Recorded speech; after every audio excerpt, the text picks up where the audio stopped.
In the US, this form of standardization is really well known in terms of something called the Mid-Atlantic dialect or transatlantic dialect. Both of the terms are used to describe the language that was used in film and movies, film and television in the early part of the 20th century.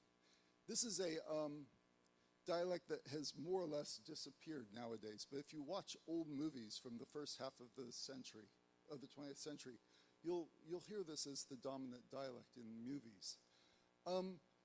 The dialect allowed for some variability, but it got rid of certain features. For example, it was non-rhotic. In other words, it didn't have a final R after a vowel. So words like park and car come out as pak and ka in this particular dialect. Also, there was an avoidance of a flap. The flap is the rule for words like letter being produced as letter. My normal way of saying that word would be letter instead of letter. But in Mid-Atlantic dialect, you wouldn't have that kind of a flap. There was, however, variability for some things, and I'm going to show you an example of some variability in the Mid-Atlantic dialect between the hua and the wa pronunciation. WH words in American English could be produced either way, as hua or wa. We know that this has completely disappeared in British English, but in American English, it's still variable. And if we look at a movie example, this is something called Of Oz the Wizard, which, as you've probably guessed, is really from The Wizard of Oz. The Wizard of Oz is a movie that was produced in, I think, 1939, the classic year of Hollywood movies. It was a movie that was made at a time when this hua-wa variability was still going on. It was still found in movies. And this guy, Matt Busey, did kind of an odd thing. He took the entire movie, cut it into clips of each word. So it's like microseconds long. Each clip is microseconds long. And then he stitched it back together again in alphabetical order. So it comes up with the movie as Of Oz the Wizard, which is actually The Wizard of Oz in alphabetical order. I have no idea why anyone would ever try to do this. He must really love the movie to have done this. But it's interesting because we can listen to all the WH words at once in a very, very short clip. It's only about 2 minutes long. All the WH words of the entire movie are here, or most of the WH words. So we can listen to this and see whether WH has merged with what. In other words, do people say words like where, or do they say where? Do they say which, or do they say which? And if you know the movie, you might recall the lyrics to this particular song, Ding Dong, the Witch is Dead. The lyrics say, Ding Dong, the Witch is dead. Which old witch, the wicked witch? And it's a joke, because this which might be the same word as which, or it might not be the same word as which. The way I would say it is which. But Americans at this time were starting to say which. Which old witch. Anyway, that's the joke. So this is the clip. It's about 2 minutes long. I'll play it for you. In all, there are 198 WH tokens. In other words, there are 190 words with WH in them. I'm sorry, I haven't excluded some of the words like who. Who is not a hua word. It doesn't have the hua sound to it. And I haven't included words like anywhere or somewhere. This is only the ones that actually start with WH. It's going to go very quickly, and you'll see what a madman this person was to do this in the first place.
Can you imagine watching that for an entire 2 hours? It would ruin my weekend when I did that. No, I'm just joking. I didn't do it. But were you able to count the WHs? No, of course you weren't, but I did. I did count them. Altogether, there are about 33 WH aspirated hua sounds as opposed to the regular, the ones that we think of today as wa, standard English. So about 17% of the 190. That means that the WH sound, the hua sound, at this time when this movie was made, was still there. It was still variable. It was still observable. You could hear it. And there was no kind of distinction between those people who did use it and those who didn't. So what changed? Well, I'm going to skip forward a little bit. Basically speaking, what changed is that media language changed from a language which was primarily oriented towards authority, towards one which was instead oriented towards giving us authenticity.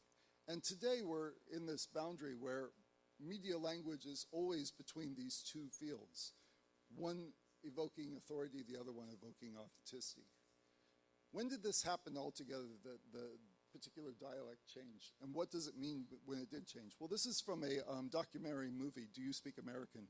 And an interview some years ago with Professor William LeBove at University of Pennsylvania. He basically explains when the language changed by showing us some clips of older language. This is the clip that he gives of FDR's speech. If you listen to it, there's going to be two types of features that I'd like to point out. The first one is that his speech is non-rhotic. That is, he's going to not produce the R after a vowel. The second feature is that he does not produce the flapped intervocalic T. So words like better are going to come out as better, not better. The way I would say it normally, I would say better.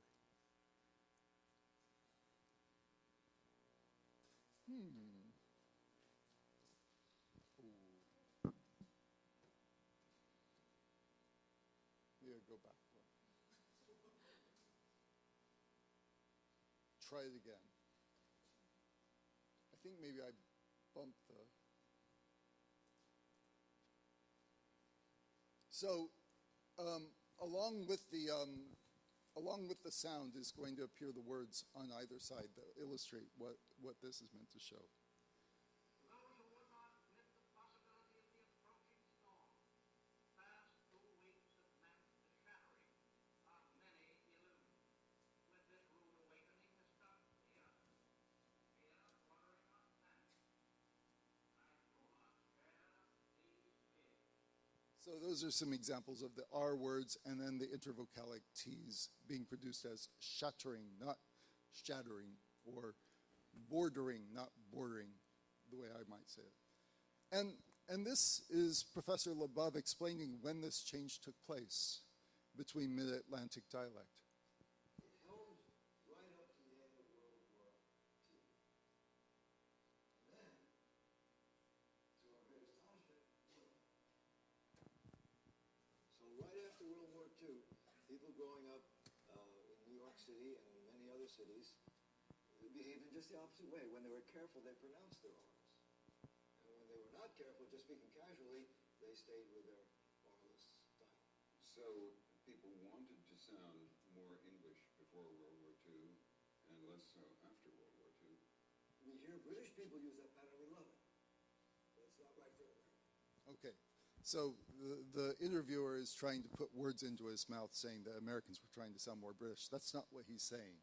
He says that British people use it and we love it, but it's not right for an American. This is a very interesting kind of statement right here. It's not right for an American because basically what it's saying is that the shift moved from authority towards a more authentic dialect, so that media was more interested in sounding American. What did it mean to be right for an American? So authenticity became a more important concern at this time. So the Mid-Atlantic dialect was this particular dialect in the 1920s when media began to develop. I mean, in terms of media, the media that were recorded. And it held until the war, and then basically changed into what we call today broadcast standard, which is a non-fixed standard. That's different from BBC English. BBC English is a fixed standard, whereas American broadcast standard isn't. So Whereas the first one, Mid-Atlantic English, kind of represents authority, Broadcast Standard instead represents a kind of authenticity. So this model that we had in the beginning, where everyone was coming out sounding the same, isn't really what happens. Instead, what Standard English does is it allows people to speak with their native dialects or with their primary dialects, but they tone it down a little bit. It's not quite as strong as it would be if they were speaking otherwise. So that the native dialects or the dialects are still there, but they're kind of reduced. The features that make them stigmatized are reduced.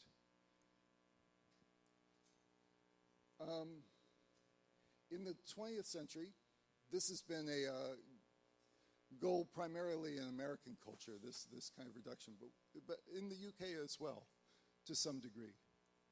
And what happens then is that authority has to be manufactured. We have to believe that texts are authentic.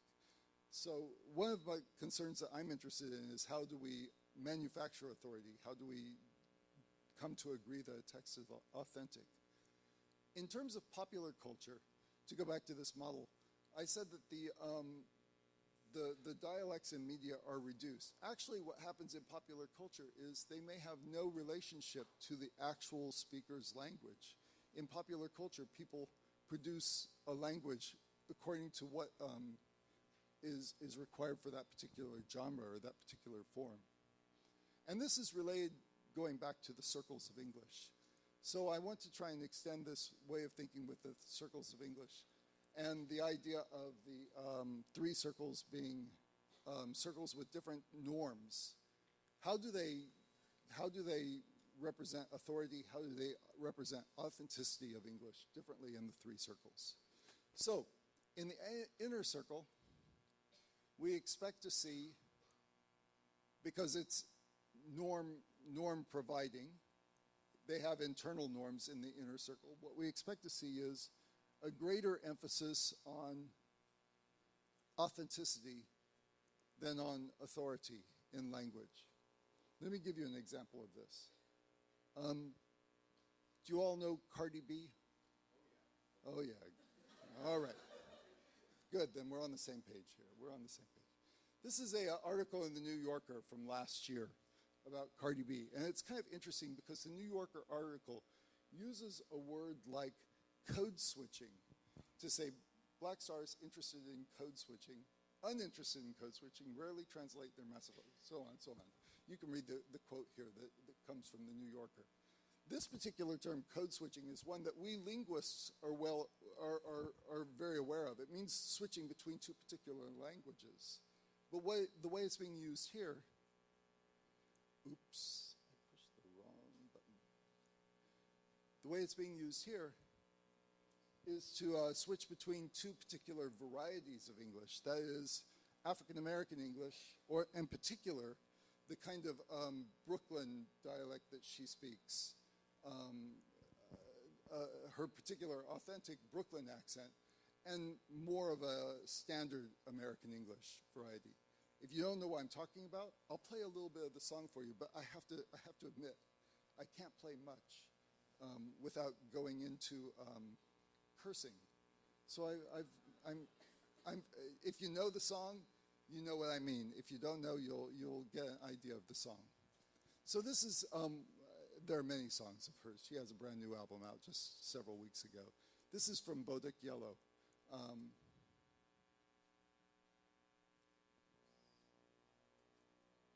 No, it's not.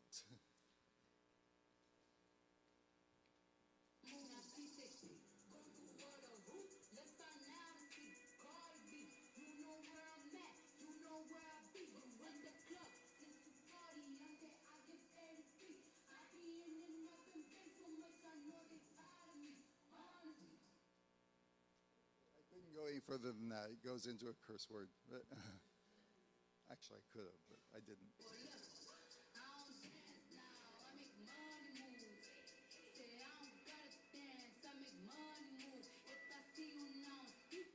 All right. So this is her authentic speech patterns, or at least what the media says are authentic patterns for her. So in the inner circle, what we see is this kind of a greater presence of authority, of authenticity than authority. How about the expanding circle? Well, in the expanding circle, the norms are from outside the circle. That is, they look to other countries for their norms, primarily the inner circle countries for the norms. And so we would expect them to be more oriented towards authority than authenticity. So I'm going to show you a clip from a television show in Japan. Sorry, I don't have any clips from Korea. I should have done that for today. This is a little bit old. This is a TV show called, it's an NHK program called Eigo de Shabera Naito, which literally means, well, I can't tell you what it literally means. It means something like, we must speak English, or this is the speaking English night. But it has an English, it means both those things, actually. It's kind of an interesting word. But it has an English title, Let's Speak English. The purpose of this show is to portray Japanese people who are able to use English. There's a strong, in Japan, there's a strong belief that Japanese people cannot speak English. So this show is actually working against that particular belief, or trying to show other ones. Notoriously, the portrayals of English use are semi-authentic. They're not quite authentic uses of English. So you don't actually see people using English in Japan very often. And the program, interestingly enough, has, for as much English as it has, it's entirely in Japanese.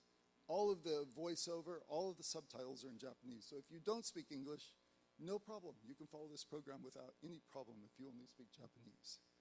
This particular person is the guest, Taro Aso, who had just resigned his cabinet position, and he was announcing his candidacy for prime minister in January of 2008. We know it's 2008 because it says 2008 behind him. I don't know if you can see that. You'll see it later when it gets a little larger. And we also know that it's January because everyone's wearing kimono for New Year's celebration. In fact, he won the prime ministership shortly after this. He was prime minister, I think, for 2 years. The hosts tried to engage with him in a kind of mock diplomacy to show off his skill in using English. But it all relies upon a particular joke at the end. And I think this joke is probably planned.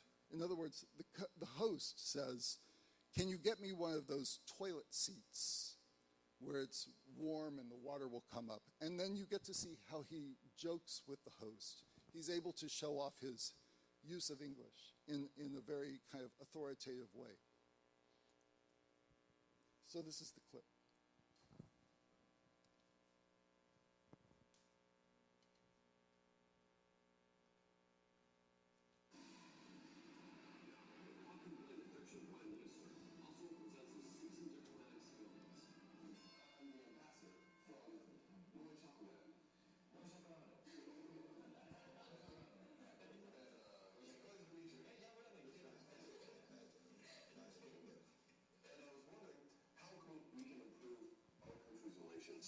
Do you have so-called natural resources? Yes, we have gold and mercury and iron.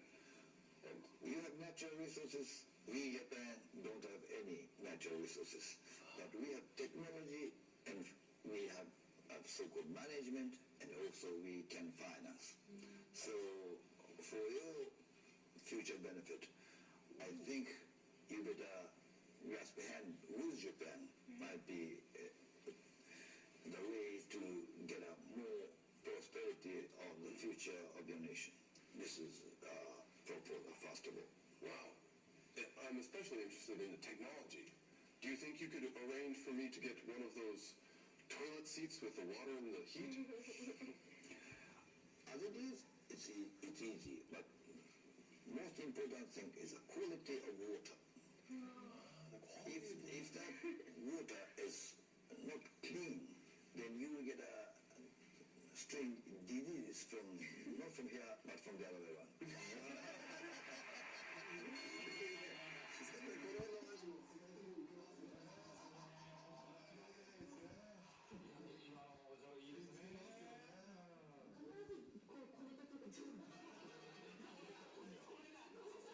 Okay, I'm sorry for it didn't cut it a little shorter there. at the end. So basically, it's an elaborate setup for him to be able to say this joke of, okay, water, if you don't have clean water, you'll get a bad disease, not from this way, but from the other way around. It's a particular kind of setup that he went into. And what this does is this allows him to project authority, that he's able to use the language well enough that he can joke in it, which is what they were saying at the very, very end there. It's wonderful that you can even joke in English like this. So in the expanding circle, I would say authority is more important than authenticity for the most part. And in the outer circle, this is where it's interesting because you have both internal and external norms. So we would expect to see both authority and authenticity kind of competing with each other in the outer circle. And that's what I'm going to show you. This is the last clip that I have. This is from a television show called Girls Out Loud in Singapore. We all know Singapore has two varieties of English. One of those varieties of English is what we might call Singaporean English. It's the standard form, or it's the form that's probably the easiest for all of us to understand. The other form of English might be called Singlish. I know that the Singapore government doesn't like us using the word Singlish, but that's perhaps the other variety. What you're going to see here are two speakers in this particular clip, the hosts of the show, and they very distinctly represent these two varieties of English. One of them speaking standard Singaporean English, the other one speaking Singlish. I wonder if you can tell which one is which. I think you'll have no problems at all. Of course, the one who is speaking Singaporean English is a radio DJ in Singapore. So I think it's, and the other one is a blogger, in case you can't understand. I'm going to give you a little quiz at the end, how much you understand of this.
So what's interesting here is you have both Englishes represented within the television show. One by itself would not be able to work, but they put both of them together in this particular show, and that's characteristic of the outer circle.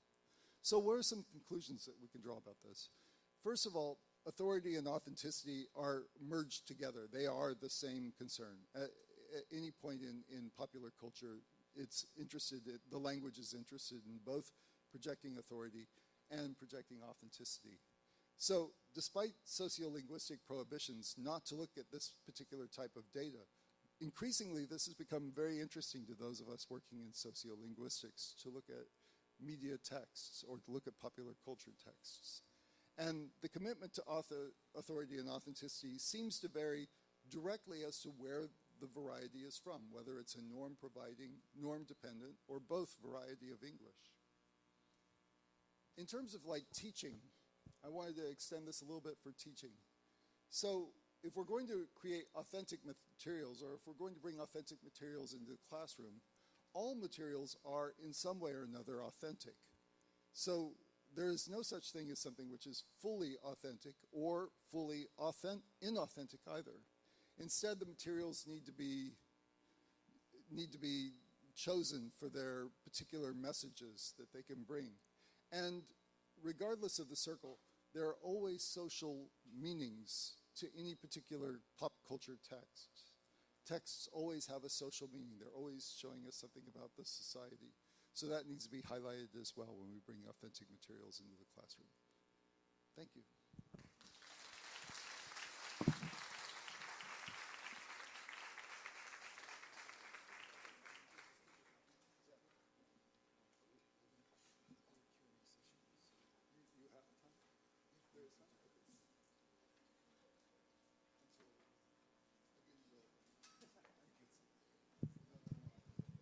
So we're going to have a short Q&A session. I was wondering if anyone has any questions for Andrew or Katie.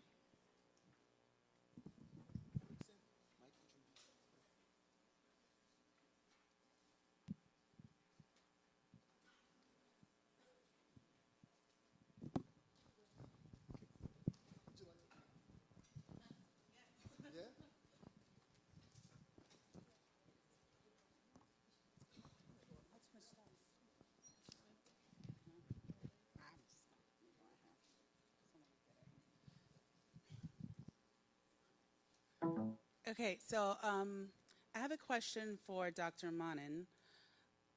You talked about your current position as the Director of Pop Culture Education Classroom. Thank you. And your previous position as a professor at the university.